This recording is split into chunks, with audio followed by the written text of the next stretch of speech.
Hello and welcome to Top Story. Today, Kosovo and the ongoing efforts to broker a deal on the future status of Serbia's southern province. The UN has handed over the task of finding a solution to the issue to the contact group, which is made up of the UK, France, Germany, Italy, Russia and the United States.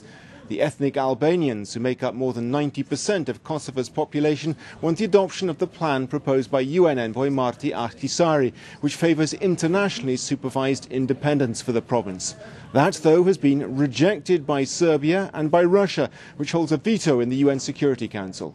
Moscow says it will not support a solution that doesn't have the backing of Belgrade. All of which leaves the international community facing an awkward dilemma: to go forward against the wishes of Russia and Serbia and risk an escalation in international tensions, or abide by their wishes and risk a violent reaction from the frustrated Kosovo Albanians. Well, to discuss the issues involved, I'm joined on the line from Croatia by Kaan Ross, the founder and director of Independent Diplomat, a non-profit diplomatic consultancy. He's currently advising the Kosovo government. Thanks very much for being on Top Story. The contact group is currently looking for a compromise solution, and one of the ideas that's been put forward is partition for Kosovo. Is that a starter at all, do you think? Well, thanks for having me. I don't think it's a starter, and indeed, as soon as the idea was put on the table by the EU member of the Troika, he withdrew the suggestion, so perhaps it wasn't made on the best advice. The contact group itself has rejected partition as an option for the future of Kosovo. Oh, and one more suggestion that's just come up recently from the Serbs is that they should be allowed to put their troops back into the north of Kosovo, where the greatest concentration of Serbs is. What about that? Well, I think this is a fairly provocative suggestion at this point in the process. The situation is pretty tense. The process has been dragged out a great deal longer than many people, particularly in Kosovo, were led to expect by the international community. And the suggestion at this point that Serbian troops should be reintroduced into the province is one that has been taken very amiss inside Kosovo itself. I'm assuming that Belgrade is not suggesting that this should happen immediately.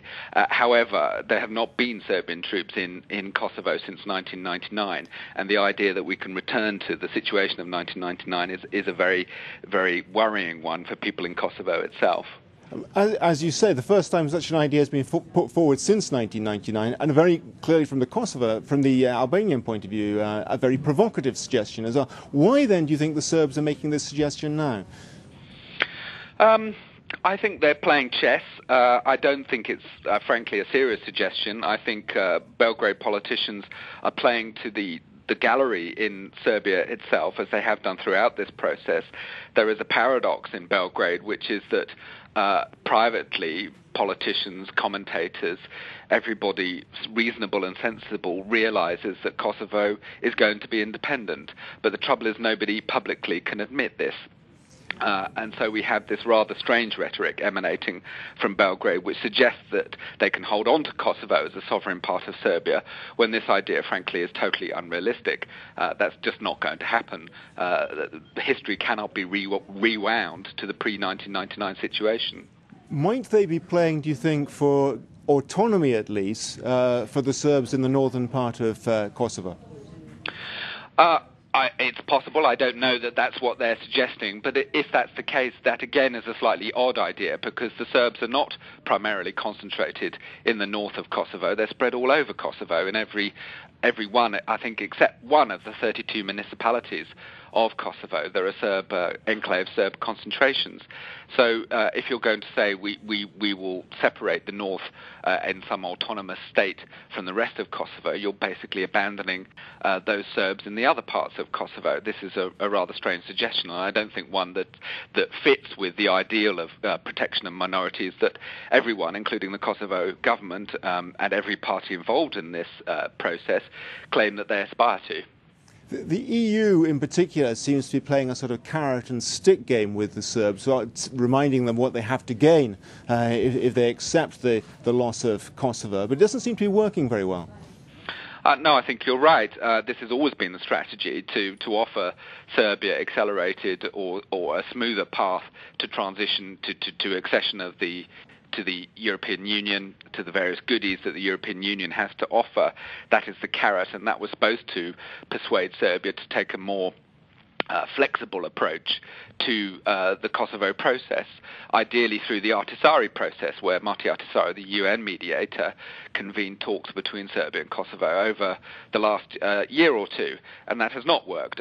Serbia has been resistant to the idea of Ahtisaari's recommendations, which essentially, as you said in your introduction, amount to conditional independence.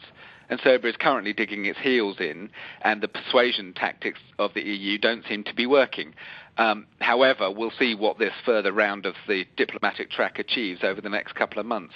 What possible areas of compromise do you think there are? I mean, is there any way that things can move forward at this stage? Frankly, I think what is going on at this point is that the EU and the Americans are trying to show that they've made every possible effort to get Serbia on board with this deal. I don't think any of the diplomats concerned or the governments concerned in the contact group, with the exception of Russia, seriously think that there is any alternative to conditional independence for Kosovo. If you look at the situation on the ground, if you look at the politics, if you look at the history, that is the only viable outcome for this process. It's just a question of whether Serbia can be persuaded to accept that outcome or not, and if not, what we do then. Well, you mentioned Russia there, and of course the big fear in the international community is that if an attempt is made to force Serbia's hand on this, that Russia will make mischief elsewhere. It's already mentioned in the context of the former Soviet Union, Abkhazia and South Ossetia and Georgia.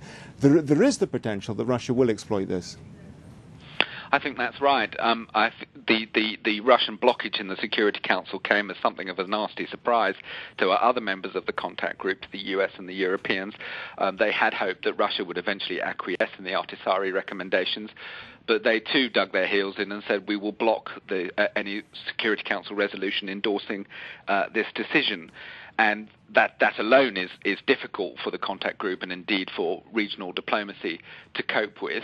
If they decide to be more difficult, then perhaps they have the potential to make trouble over issues in Russia's near abroad. They've several times made the linkage themselves between the precedent, the so-called precedent offered by Kosovo, and the situation in Abkhazia and South Ossetia, even though in fact these situations are very different. And the US and the Europeans have been at pains to stress that the Kosovo process offers no precedent for any other situation. Very briefly, if you would, if the Russians don't play ball, what will the Western countries do?